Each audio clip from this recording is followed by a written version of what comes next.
El tema que tengo para compartirles hoy es un estado del arte sobre las nuevas sustancias psicoactivas en el servicio de urgencias.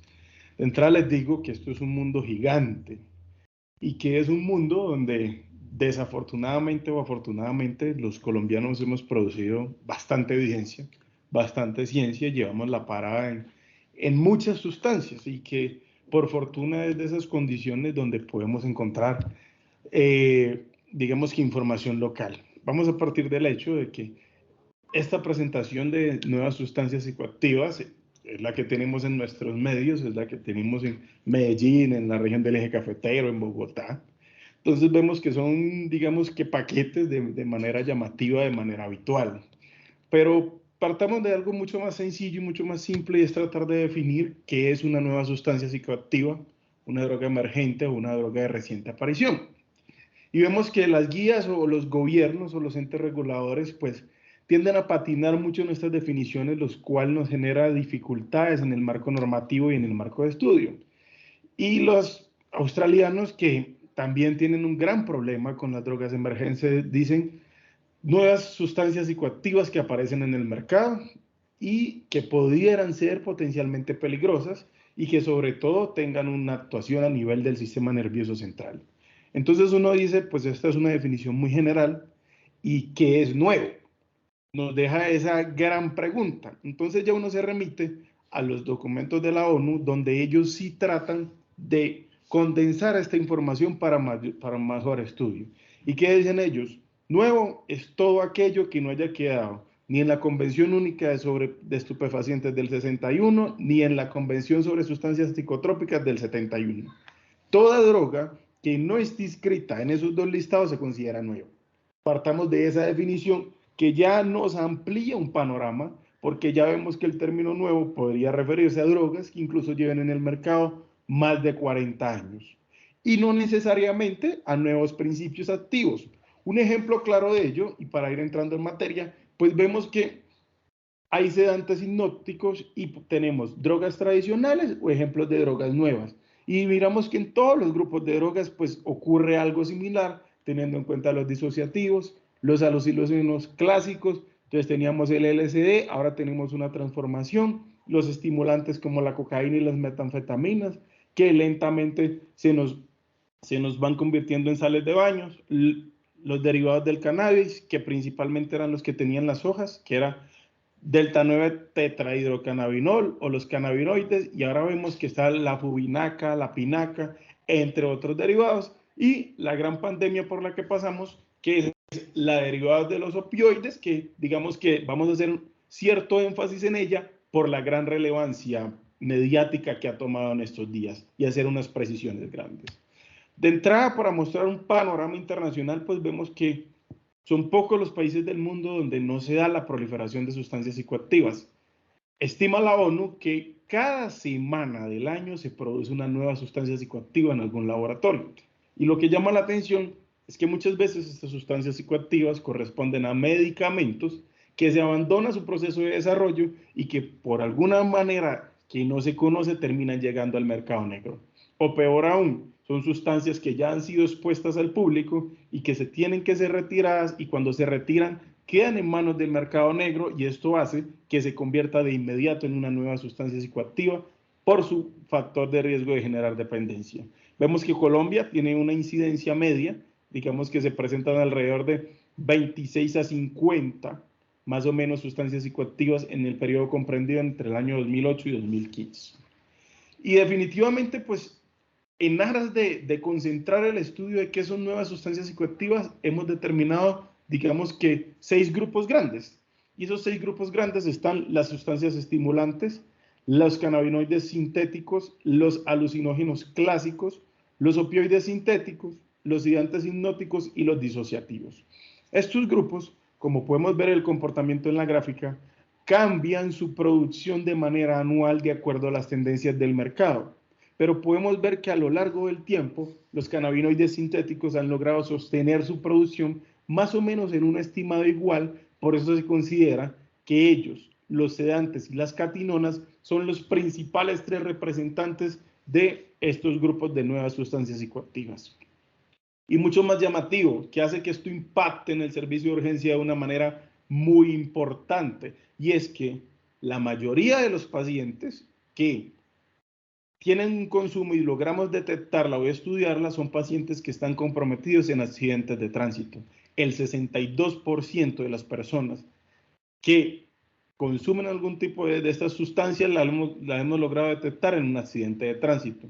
Ya un 4% en clínicas de admisiones y hasta un 26% de manera post-mortem. Es decir, el aumento en los niveles de toxicidad y en las modificaciones de laboratorios que hacemos en estas sustancias psicoactivas hace que su riesgo de muerte sea mayor y esto a su vez conlleve la necesidad de un mayor índice de sospecha y unos tratamientos que, aunque no tenemos drogas o medicamentos que nos funcionen como antídoto, deberá ser de soporte, como veremos más adelante. Digamos que de entrada vamos a mirar el panorama de la ONU y vamos a partir de cómo vamos a mirar esto tan preocupante que pasó de un año al otro. Mira, en el 2017 la ONU nos dice, vea, tenemos 6 grupos de sustancias psicoactivas, como ya se los había mencionado, pero en el 2018 dijeron, vea, cálmese, que es que ya son 8 grupos. Esto nos habla de la velocidad con la que los traficantes están logrando sintetizar esas nuevas sustancias psicoactivas y la necesidad de que tenemos nosotros de no solamente sospechar por manifestaciones atípicas en nuestros pacientes, sino poder tener esa capacidad de detectar de que mi paciente no está expuesto a lo que llamamos sustancias clásicas. Vamos a partir del hecho de que tratar de abarcar todas las nuevas sustancias psicoactivas pues nos tomaría como un seminario completo de toxicología. Y digamos que los 5 grandes grupos son los opioides. De los opioides vamos a hacer referencia a el fentanil y los derivados del fentanil, al U4.949-900, que es una sustancia que se utilizó mucho en los soldados, digamos que todos esos dedicados a la guerra, y la metrigina. Las sustancias estimulantes, vamos a mirar principalmente el Enbom y el 25-Enbom, que son las que más se encuentran en nuestro medio, los cannabinoides sintéticos como el pinaca y el fubinaca, los agentes disociativos, que son en su gran mayoría derivados de la ketamina, pero hay un medicamento muy relevante que es el destrometomorfano, que es el medicamento que se encuentra o el principio activo del Robitussin y que en nuestro medio se ha visto que ha sido utilizado de manera recreativa con fines de generar adicción o generar consumo de drogas. Y definitivamente las grandes representantes de los sedativos hipnóticos que son las benzodiazepinas. Quiero mostrarles este cuadro y hacer un comparativo con este para que vean la gran variedad y cómo podemos, de acuerdo a dónde entramos, a qué bibliografía consultemos, tener diferencias en las sustancias psicoactivas que se consideran como nuevas y en las que nosotros deberíamos abordar.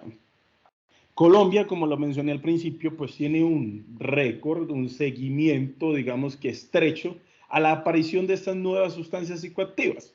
Y como podemos ver, pues tenemos representantes de todos los grupos que se ven a nivel internacional, partiendo de sustancias como popper, cannabinoides sintéticos, catinonas sintéticas, piperacina, derivados de la ketamina, triptaminas, fenilefrinas, que son sustancias que o pueden estar de manera separadas o pueden funcionar como contaminantes de alguna sustancia que el paciente cree que está consumiendo. Ejemplo clásico, el paciente va y compra un gramo de tusi y realmente lo que le venden es ketamina mezclada con algún polvo rosado o ketamina mezclada con cocaína, aumentando la probabilidad de riesgo de presentar un desenlace fatal.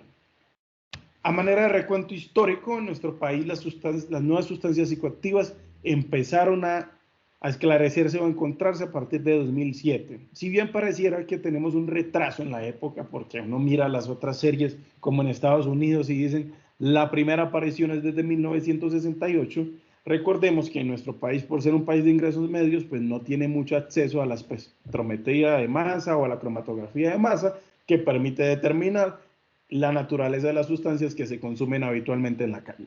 Entonces, cuando digamos que el laboratorio de medicina legal y el Ministerio de Justicia estableció una política para tratar de establecer qué tipo de sustancias estaban en nuestro medio, pues empezamos a detectarla.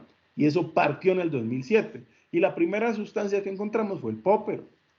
El popper, que evidentemente pues, se consumía de antes, lo logramos detectar aquí. Continuó la ketamina, luego continuamos con las catinonas. Hacia el 2014 encontramos los Embom, la etilona, la gran cantidad de catinonas. En el 2015 encontramos catinonas derivadas directamente de la planta del cat, como la salvia divinorum. Y ya hacia el 2016 empezamos a ver otro tipo de sustancias y de mezclas, teniendo en cuenta los cannabinoides sintéticos y otras catinonas. Pero no solamente es tratar de determinar eso, sino tratar de determinar el patrón de consumo que tenemos o en nuestro medio o en las ciudades vecinas, que finalmente pues, son ciudades cercanas y nos habla un poco de lo que puede estar pasando en nuestra ciudad o en donde nosotros nos encontremos trabajando. Partamos del hecho de que este estudio lo patrocinó y lo realizó la Fundación Luis Amigo con 516 pacientes consumidores de sustancias psicoactivas que ingresaban a algún tipo de rehabilitación en el Valle de Aburrá. Partiendo de que hay diferencias en los grupos porque la gran mayoría de consumidores pues son hombres, casi 419 con un nivel de estudio de secundaria, digamos que también la gran mayoría era estudiante y en el segundo puesto eran desempleados, eran solteros y su nivel o estrato socioeconómico eran casi todos a partir del 2 hacia arriba. Pues es congruente con el patrón de consumo, debido a que pues el acceso a estas drogas a veces no suele ser barato. Y miremos, en la tabla podemos ver que en Colombia hay presencia de consumo, al menos esbozado, al menos dicho, por los consumidores de todas las drogas o las nuevas drogas que se definieron a partir del 68. Entonces, digamos que a pesar de que el Ministerio de Justicia en sus programas de alerta temprana no nos dan cuenta de todas estas drogas, pues los consumidores, digamos que manifiestan el consumo incluso desde mucho antes de este tipo de nuevas sustancias psicoactivas. Y hablando de los patrones de consumo, pues miremos que no hay ningún sitio que se salve. Pasamos del consumo de consumir heroína, opio, catinonas sintéticas, cacao sabanero, yagé en parques, en discotecas, en la casa, en el colegio, en los after party, en la casa de un amigo o en la olla o lugar de expendio de bazuco, que sería lo que más, pues, más comúnmente se halla. Y estos, en este estudio intentan, que apenas ahí la tabla un poco cargada, lo que ellos hacen es establecer es cómo ha cambiado ese patrón de consumo entre el 2001, que fue el primer estudio, y el 2011, que ellos realizan el nuevo estudio. Y básicamente lo que ellos ven es que hacia el 2001 había una predilección por los consumidores por las sustancias estimulantes tipo éxtasis y cocaína, pero en el 2011 ya el consumo ha cambiado hacia sustancias depresoras como son las benzodiazepinas. Entonces vemos que a lo largo de la historia ha habido un cambio en el patrón de consumo de las personas en nuestro país. Y no solo eso, a pesar de que pareciera el departamento vecino, pues vale la pena decir de que en Caldas tenemos presencia de consumo de anfetaminas, que se consideran nuevas sustancias sintéticas, y que esto pareciera ser un único reporte, pero recuerden que esto es de la droga que logra incautar la policía, así que pues, probablemente, pues si la policía logró incautar un 1% en Caldas, es porque a los que no lo logramos incautar sean mucho más, y tener en cuenta que muchas de las muestras que están consumiendo nuestros pacientes por TUSIBI realmente tienen ketamina en la ciudad. Entonces hay que tener en cuenta que esto es un panorama epidemiológico que nos toca a todos y que no solamente tenemos eso, sino que también tenemos cannabinoides sintéticos en nuestro medio, lo cual hace que tengamos el panorama de todas las nuevas sustancias psicoactivas presentes en nuestros pacientes consumidores y que tendremos que hacer un juicioso análisis de cada consumidor que llega a nuestro servicio de urgencias y sobre todo si se ve envuelto en un accidente de tránsito para tratar de determinar si ha sido expuesto de manera consciente o de manera oculta a alguna de estas sustancias. Digamos que a manera de grandes rasgos, aquí lo importante es que en países como el nuestro, pues vamos a tener un 5% de pacientes que consumen algo que no saben qué es. Y eso lo traje aquí a relevancia porque muchas veces nosotros no conocemos los mecanismos que deberíamos activar para tratar de que el apoyo gubernamental llegue para nosotros esclarecer esa sustancia y saber ante quién nos estamos enfrentando en el medio. En resumidas cuentas, pues vamos a tratar de englobar todo lo que significan las nuevas sustancias psicoactivas en estos 5 grupos de medicamentos y viendo que es una condición prevalente, unos estudios que están presentes y unas condiciones de pacientes que vamos a tener en algún momento y que no van a ser raros. De esta manera, pues partamos sobre lo más sonado en el momento. Y lo más sonado en el momento es la presencia de opioides sintéticos fuertes en las drogas que se encuentran en nuestro país. Partamos del hecho de decir que el fentanilo es un opioide modificado hecho en el laboratorio que comparte un esqueleto basal, pero que este esqueleto puede producir transformaciones bioquímicas al nivel del laboratorio, lo cual aumenta su potencia. Es decir, el fentanilo per se es 100 veces más potente que la morfina y yo con las modificaciones que le hago al acetilfentanilo o al parafluofentanilo o al carfentanilo, logro que de ese basal se aumente 30 a 40 veces. Es decir, una sustancia de estas lograría ser hasta 140 veces más potente que la morfina. Por eso su alto potencial de adicción y su gran probabilidad de producir desenlaces fatales en los pacientes que evaluamos. Como vemos que tenemos que lanzar alertas tempranas, pues alguien ya había hecho el trabajo juiciosamente y a pesar de que las noticias están ahora que el fentanil está en Colombia y que tenemos derivados del fluorofentanilo, de la heroína, en algunas otras drogas en nuestro país, pues vemos que este reporte es de agosto del 2022. Es decir, hace un año el fentanilo se encuentra disponible para las personas que consumen drogas en nuestro medio y que es muy difícil establecer si este consumo es de manera voluntaria, es decir, la persona quiere consumir fentanilo o los traficantes de droga lo hacen como contaminante a las drogas que ya utilizamos.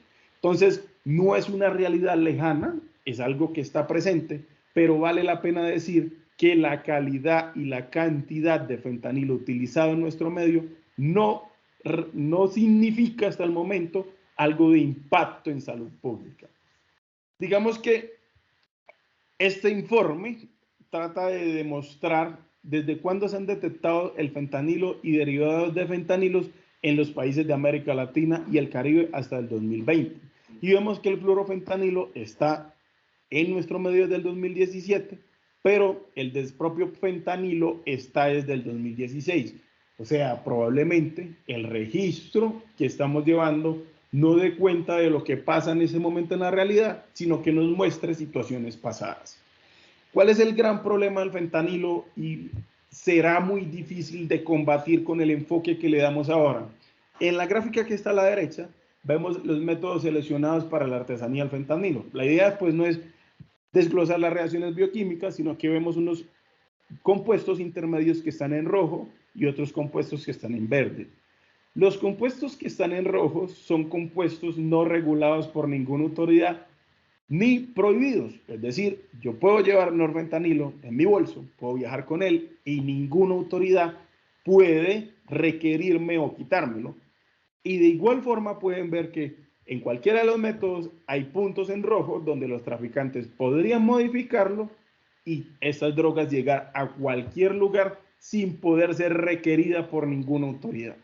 De tal forma que va a ser muy difícil detectar o detener grandes cantidades porque probablemente lo que hace el traficante es modificarlo, dejar el fentanilo en una versión intermedia antes de poder venderlo y así va a ser demasiado complejo que las autoridades logren un control adecuado sobre estas drogas. Entonces, hay que tener en cuenta de que en Colombia tenemos un reporte hace un año y en la región de las Américas desde el 2016. Eso por el lado de los opioides, ya volvemos a tocar otro par de cositas. Hablando de el tetrahidrocannabinol y los análogos de tetrahidrocannabinol. ¿Qué son los cannabinoides?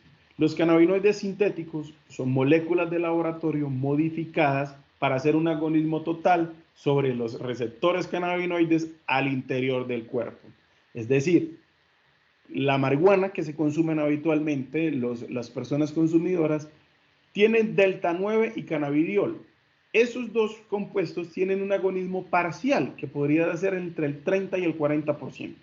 Pero cuando yo modifico ese cannabinoide, le cambio la estructura química y lo que hago es que cierro los anillos lo hago más lipofílico, lo hago con mayor facilidad y mayor afinidad por ese receptor, aumento la potencia y por consiguiente aumento los efectos en esos receptores. Y finalmente, ¿qué está pasando a nivel molecular? Se me está pegando una molécula con gran afinidad al receptor cannabinoides tipo 1, que es el verdecito. Este receptor cannabinoide tipo 1 me disminuye las concentraciones de AMP cíclico, me disminuye las concentraciones de proteína quinasa tipo A e inhibe la entrada de calcio, que finalmente inhibe la liberación de neurotransmisores y hace que no se despolarice la membrana y genera una sensación de placer. Digamos que ese sería el mecanismo por el cual yo explicaría una adicción. Pero, como ya dije, es de 30 a 40 veces más potente y probablemente no sea fácilmente detectable para un consumidor cuando se le cambió el expendedor de drogas de esto. ¿Por qué? Porque yo puedo tener, digamos que hojas secas de cualquier tipo de naturaleza, de matas, de que se parezcan a la marihuana e impregnarlas con estos cannabinoides sintéticos, hacer los porros que llaman y armarlos y el paciente consumírselas sin darse cuenta que está consumiendo algún tipo de cannabis modificado. Entonces esto tiene un especial peligro porque las manifestaciones son sistémicas por su alta afinidad. Y a nivel neurológico, ¿qué vamos a encontrar? Ataxia, agitación, confusión, dolor de cabeza, insomnio, pero también tiene tropismos a nivel oftalmológico, que vamos a encontrar un paciente mediático con hiperemia conjuntival, muy similar al consumo habitual de cannabis. Digamos que a nivel cardiovascular aumenta la probabilidad de taquicardias, arritmias, infartos miocárdicos, de crisis hipertensivas, pero también de hipotensión, de acuerdo a cómo esos mensajes de señalización sean interpretados por el miocardio. Tiene la capacidad de producir necrosis tisular por depósito, es decir, estos desechos de estos cannabinoides sintéticos se quedan a nivel del túbulo contorneado distal y producen una nefrotoxicidad, producen rhabdomiólisis a nivel abdominal, producen náuseas, vómitos, diarrea y podría producir una falla hepática fulminante que lleve al paciente o que termine con la vida del paciente.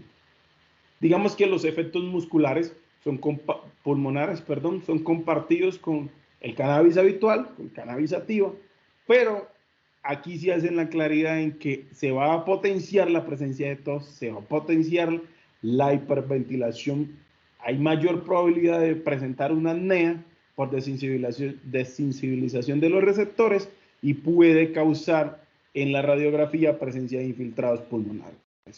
Entonces, definitivamente, no es lo mismo hablar de cannabinoides sintéticos a hablar del cannabis habitual, porque ya vimos que los efectos son en mayor medida deleterios y producen otras manifestaciones.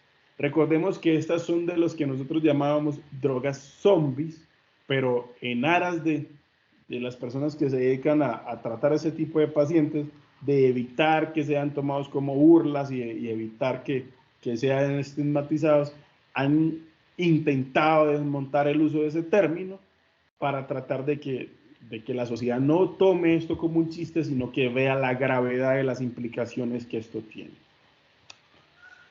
Hablando de las sustancias estimulantes, aquí vemos que al final aparece la cocaína, pero evidentemente es para tratar de mostrarnos la similitud de los anillos de cocaína con los anillos de los derivados del embón, y en los derivados del embón está el 2CB, que los pongo aquí con las ketanfetaminas, pero ahora al final vamos a tener un capítulo especial para hablar por la alta prevalencia de consumo de situaciones engañosas.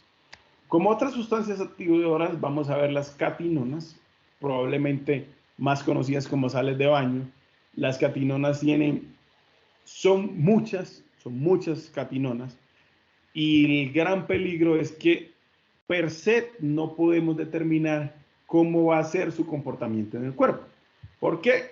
Porque hay catinonas que actúan como éxtasis, hay catinonas que actúan como metanfetaminas y hay catinonas que actúan como cocaína. Dependiendo qué tipo de catinona sea, pues va a tener un mayor tropismo o una mayor adicción hacia diferentes receptores. Podemos ver que la metilona, que es de las más comunes, tiene una mayor adhesión hacia receptores de dopamina y de norepinefrina, e igualmente que la mefedrona. Y pareciera que estas dos catinonas se comportan de manera muy similar. Entonces, es muy difícil desde manera clínica poder establecer las diferencias entre una y otra. Digamos que estos son situaciones de laboratorio. Igual que con la mecatenona, en su parecido con las metanfetaminas, que recordemos que las metanfetaminas, su principal acción es noradrenérgica, con hipertensión y taquicardia, y digamos que las catinonas que actúan como como la cocaína, que no tienen tropismo por los receptores 5-HT ni por los receptores de noradrenalina para aumentar su liberación. Entonces, de entrada, pues sabemos que no solamente el mecanismo de acción es aumentar la liberación, sino inhibir la recaptación. O sea, estos medicamentos realmente actúan de una manera importante, no solamente de manera estimulante, sino de manera empatógena, de tratar de evitar la degradación de estas sustancias psicoactivas. A manera molecular, a grandes rasgos, aquí quería mostrarles que las catinonas tienen la facilidad de irrumpir en el cerebro, pasando fácilmente la barrera hematoencefálica como pocas sustancias en el mundo. Todos conocemos lo selectivo que puede llegar a ser la barrera hematoencefálica, pero si se fijan en la gráfica, las concentraciones en sangre de las catinonas son muy similares a las que estamos viendo en el sistema nervioso central. Y hay muchos receptores de todas las aminas biógenas que hace que consumir una catinona no sea algo menor. Aquí para reforzar que no solamente es el hecho de estimular la síntesis, vemos que todas las catecolaminas se están produciéndose de manera exagerada y se están liberando de manera exagerada, sino que bloquea su recaptación. Realmente el impacto de una catinona a nivel de producir un estímulo alucinógeno, un estímulo estimulante, valga la redundancia, es muy grande. Digamos que de acuerdo a la catinona que sea, vamos a tener dos comportamientos, o simpático mimético o serotoninérgico, como ya pudimos ver. O sea, ellas prevalece una sobre la otra dependiendo qué catinona sea. Todo lo simpático mimético, como recordamos, convulsiones, pupilas dilatadas, taquicárdica o hipertensión, taquineico, hiperpiresia, podría tener anorexia y diaforesis. Y el serotoninérgico, pues sumado a eso, un estado mental confundido y la presencia de los clonos que nos ayudan muchas veces a hacer los diagnósticos diferenciales entre uno y el otro. De manera detallada y yendo de forma descendente para que vean la implicación que tiene el consumo de una catinona, que no es algo menor. Normalmente el paciente que consume una catinona de forma original se va a quejar de dolor en la nariz, cosa que me pareció completamente absurda, pues como voy a consumir una droga me genera dolor de entrada, pero también se puede consumir de manera intravenosa, lo cual hace que se produzcan concentraciones más grandes. Esos pacientes están severamente agitados, incluso los definen en algunos como un estado psicótico agudo o una psicosis exotóxica. El paciente está hipertenso, taquicárdico, el paciente puede presentar disnea, dolor abdominal, náusea, vómitos. El paciente puede presentar una coagulación intravascular diseminada, rhabdomiólisis, deshidratación, hipertermia, falla multiorgánica y finalmente la muerte. Digamos que las catinonas han sido ampliamente estudiadas en el ámbito del consumo de drogas en todos los países por lo siguiente, y es que esta droga tiene la capacidad de que un paciente a las 45 horas, es decir, 2 días después de nosotros haberlos ingresado, llevarlo a la muerte, así brindemos las medidas de soportes que este paciente necesita. Partamos del hecho de decir que estas catinonas van a presentar las manifestaciones a nivel cerebral que el paciente espera. Está eufórico, está contento, el paciente está agitado, está sudoroso, pero tan pronto como se puede dar el consumo o tan solo pasado 10 minutos, el paciente puede presentar un paro cardíaco y un paro cardíaco con un ritmo de paro en asistolia. Entonces digamos que es una droga de alta peligrosidad que puede presentar muerte en tan pronto el paciente lo consume. pero digamos que no consumió la suficiente cantidad o que era una catinona que no tenga tantos tropismos por muchos receptores de catecolaminas, y ese paciente va a tener un WhatsApp, es decir, las catecolaminas ya se liberaron, ya no hay algo que impida su recaptación, pero el paciente ya no tiene cómo producir catecolaminas, entonces va a producir todo para abajo. Disminución de la escala de Glaucon, hipotensión persistente, porque el paciente definitivamente se gastó todas sus reservas posterior a un consumo no controlado de las catinonas. Una hora después, el paciente puede persistir con el glauco alterado, incluso llegando al hospital y recibiendo manejo. Si llega en un estado agitado, pues les pondremos benzodiazepinas y probablemente líquidos por enfrentarnos a un paciente que está hipertérmico y que probablemente esté deshidratado por todo lo que produce las catinonas, pero que a las 24 horas ya tenga una afectación encefálica tan marcada que el paciente no sea capaz de revertir eso y nos lleve finalmente a la muerte por daño a nivel encefálico. Entonces, hablar de catinonas, hablar de sales de baño, no es una cosa menor, son sustancias estimulantes y que, como pudimos ver al principio, pareciéramos tener en nuestro medio de manera habitual. Digamos que esta imagen la traigo para tratar de correr un poco el paradigma, y es que el TUSIBI es rosado. El TUSIBI no es rosado, el TUSIBI lo pintan. El TUSIBI es un polvo blanquecino, para que tengamos idea de que probablemente a lo que hemos estado expuestos siempre son mezclas que no podemos determinar muy fácilmente qué sean. Vamos a profundizar un poquito más en el TUSIBI, porque esta sustancia los colombianos creemos tener mucha en nuestro medio, pero como vamos a ver, no es tanta como creemos. Entonces, digamos que el TUSIBI se puede consumir o esnifado u oral. La dosis oral tiene un problema, y es que el tiempo de latencia es largo. Si bien, digamos que la dosis que produce el efecto deseado está entre 10 a 40 miligramos, digamos que la dosis que pudiera ser letal cuando se consume un TUSIBI original son 60 miligramos. Así que el paciente que no está habituado a esto y no espera el tiempo de latencia, fácilmente puede pasar a la muerte, porque no espero la hora que esto requiere las concentraciones para llegar al cerebro. Entonces, la forma en que más se consume es nasal. La dosis es más baja, de 3 a 12 miligramos, con una latencia más corta de 10 minutos, pero con una duración del efecto mucho más corta. Y también reportan los consumidores que presentan un intenso dolor en la mucosa nasal después de consumir. ¿Qué es lo que yo espero? Que tenga un efecto exaltado, que tenga alucinaciones intermitentes, una sensación de felicidad, una sonrisa excesiva. Dicen que hay estados de introspección, que el paciente pues revalora cómo se siente y que se vuelve muy reflexivo. Pero también tiene sus efectos indeseados, incluso, comillas, en dosis terapéuticas. Y es, el paciente presenta cefalea, temblores, espasmos musculares, dolor abdominal, y esto, pues ya a altas dosis, podría llevarnos a un síndrome serotoninérgico que finalmente podría incluso dar al traste de la vida con el paciente. ¿Qué pasa? En realidad, en Colombia lo que tenemos es un cóctel de diversas sustancias. Y esas sustancias, pues, van desde ketamina, fentanil, NDA, cocaína, cafeína, benzodiazepinas. Es decir, en Colombia, solo el 20% de lo que nos venden como TUSI es TUSI. Entonces, eso probablemente hace que se proteja de la alta mortalidad que podría tener el consumo de esto, porque realmente lo que estamos consumiendo, y como lo llaman los autores en los libros, es TUSI-ketamina.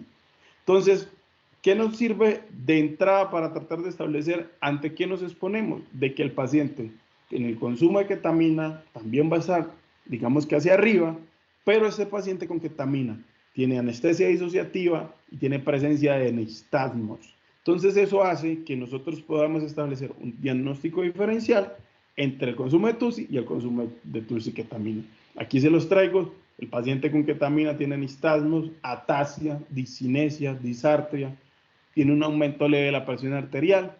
Y lo bueno, digamos entre comillas, es que la ketamina tiene un amplio margen terapéutico y que incluso pues nosotros utilizamos dosis de 1 a 2 miligramos por kilo, pero el consumo en ellos logra ser con 75 miligramos llegar al efecto máximo. Entonces digamos que por esa vía de administración y por todo eso hace que se metabolice más rápido y que finalmente termina siendo un consumo seguro y que realmente lo que nosotros hagamos es un control de daño y que por fortuna nos estamos exponiendo a ketamina y no al TUCIBI original, que podría tener grandes implicaciones y dar al traste de la vida con el paciente. Digamos que aquí vimos un panorama grande de las drogas, de las nuevas sustancias psicoactivas o de las drogas emergentes y cómo ellas podrían tener sus manifestaciones, cada una de manera muy diferenciada, y nosotros tratar de establecer si nuestro paciente se encuentra ante ese consumo. Pero el gran problema es este. El gran problema es que los productores de este tipo de sustancias psicoactivas suelen mezclarlas, suelen hacer mezclas muy peligrosas, es decir, por ejemplo, mezclan cannabinoides con catinonas sintéticas, mezclan fenetilaminas como el Tutsi con piperacinas, mezclan cocaínas con triptaminas. Entonces esto hace que las manifestaciones cambien de manera muy súbita entre un paciente y otro. Y digamos que en Colombia hemos encontrado alrededor de 14 mezclas diferentes. Por ejemplo, miren esta súper particular. Tiene éxtasis, tiene TUCIBI, tiene cocaína, tiene cafeína, todas sustancias estimulantes. El consumo digamos que de esta sustancia debe causar una gran cantidad de liberación de catecolaminas y una gran afectación a la respuesta sistémica de nuestros pacientes. Entonces, a pesar de que tenemos muy bien identificadas que hay sustancias, nuevas sustancias psicoactivas en nuestro medio, pues definitivamente estos cócteles que se consumen en nuestros pacientes hace casi imposible que desde un abordaje únicamente clínico yo logre determinar cuál es la sustancia que se ve. Y digamos que Colombia estudia a las personas que se mueren por posterior a un consumo. Digamos que aquí están reportados los pacientes que están en las grandes ciudades que se murieron entre 2017 y 2020 por un consumo. Miremos el caso 2, por ejemplo. El paciente decía que había consumido solo midazolam y ketamina, pero en las muestras que le tomaron el paciente tenía midazolam, alcohol con midazolam, ketamina y norketamina. Entonces vemos que probablemente o el paciente mintió o el paciente se consumió todo ese cóctel sin saber. Y vemos que hacia el final tenemos muertes reportadas por pacientes con cannabinoides sintéticos, muertes reportadas en pacientes con cannabinoides sintéticos y opioides, muertes reportadas, digamos que en todos los grupos de estas nuevas sustancias psicoactivas, lo cual ha hecho que cobren una especial relevancia debido a que, a pesar de que venimos de consumos comunes como marihuana, como cocaína, los niveles de mortalidad con estas sustancias no eran tan altos como estamos viendo con estas nuevas sustancias psicoactivas. De manera que esto nos da un llamado a decir, venga, toca hacer algo y toca tener un mayor índice de sospecha. Vamos a entrar a hablar del tratamiento que nosotros podríamos dar en el servicio de urgencias. Y pues, digamos que la respuesta es y será decepcionante por mucho rato porque el manejo es sintomático. Casi que hay un solo grupo de pacientes que tiene una molécula que podríamos usar como antídoto que pertenece a los opioides. Del resto, lo que vamos a tratar de establecer es qué toxidroma está presentando mi paciente, hacer un manejo sintomático y sobre todo, cuando yo sospeche que las manifestaciones de mi paciente no corresponden a una sustancia pura o a una sustancia clásica, tratar de establecer la toma de esa muestra antes de yo indicar mi terapia y conducir esa muestra al Observatorio Nacional, que existe una ruta indicada para cada departamento que se supone que las secretarías de salud deberían socializar en los servicios de urgencia.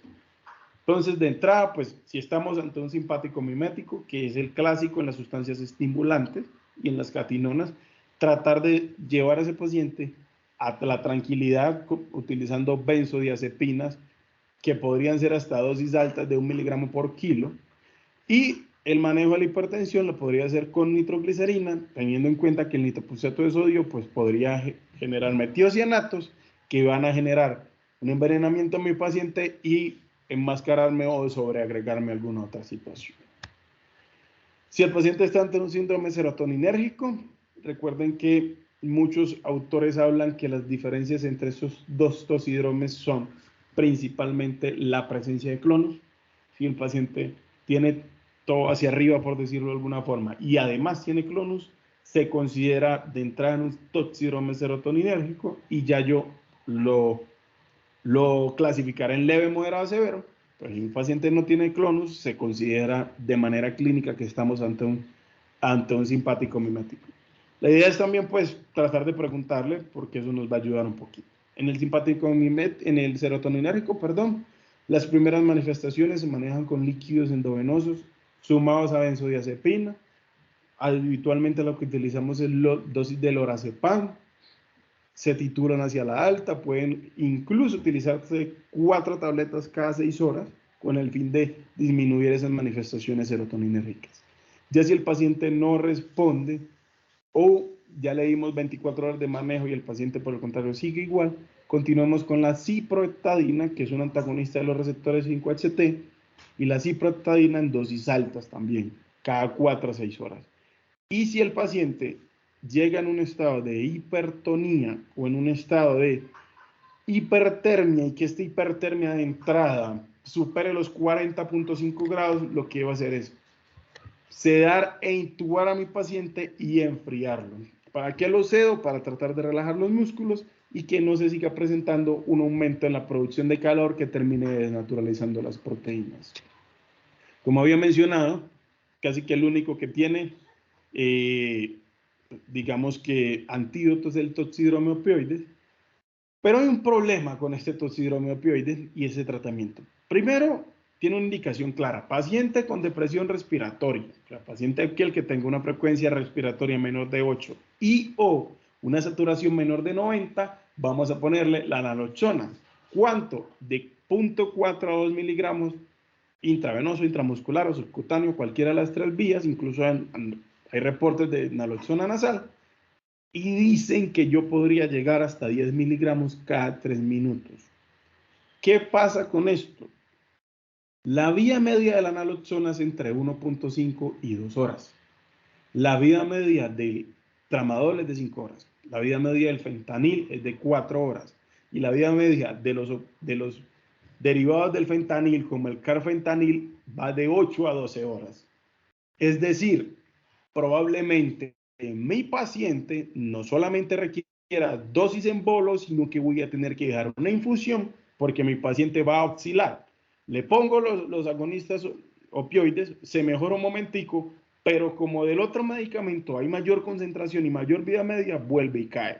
Entonces es un paciente que no solamente voy a revertirlo, porque casi que la respuesta a la naloxona es casi que inmediata, sino que también debo dejarlo vigilado al menos 24-48 horas en una unidad de alta dependencia para tratar de darme cuenta si tiene un opioide de larga duración y yo poder manejarlo. Digamos que la morfina y la heroína son las que menos vida media tienen, entonces como antes esos eran los más comunes, pues los revertíamos y los pacientes no necesitaban tanta vigilancia. Pero ahora con todas estas modificaciones del fentanilo, que aumenta su potencia y prolonga su vida media, pues definitivamente sí, será un paciente que tendremos que dejar más tiempo vigilado. Estas recomendaciones quería dejarlas a manera de conclusión. Nosotros en los servicios de urgencia somos los llamados a activar los sistemas de alerta temprana sobre las nuevas sustancias psicoactivas. Las nuevas sustancias psicoactivas entran al sistema de salud por el servicio de urgencias. Ahí es donde está la oportunidad de captación de estos pacientes. ¿Y cómo? Mirando manifestaciones atípicas en pacientes que tenían un consumo habitual. Por ejemplo, yo siempre me pongo 5 miligramos de heroína. Hoy me puse los mismos 5, pero sí en depresión respiratoria. Ese es un paciente que amerita que nosotros le solicitemos que lleve lo que consumió y mandemos esto al Ministerio de Justicia a través de la ruta para tratar de establecer si era heroína pura o si hay alguna otra sustancia de este tipo que puede ayudarnos a establecer con mayor precisión las drogas que están en nuestro medio. Recordemos, no tenemos que encontrar la droga causante en el servicio de urgencias de manera fidedigna, sino guiarnos por los toxidromes y tratar esas manifestaciones que podrían dar al traste de la vida con paciente, pero sí es nuestra responsabilidad la recolección de los datos para tratar de esclarecer cuáles son las sustancias y en el futuro pues poder encontrar un antídoto de esto. Eso tenía para compartirles hoy. Quedo atento a preguntas, sugerencias, inquietudes.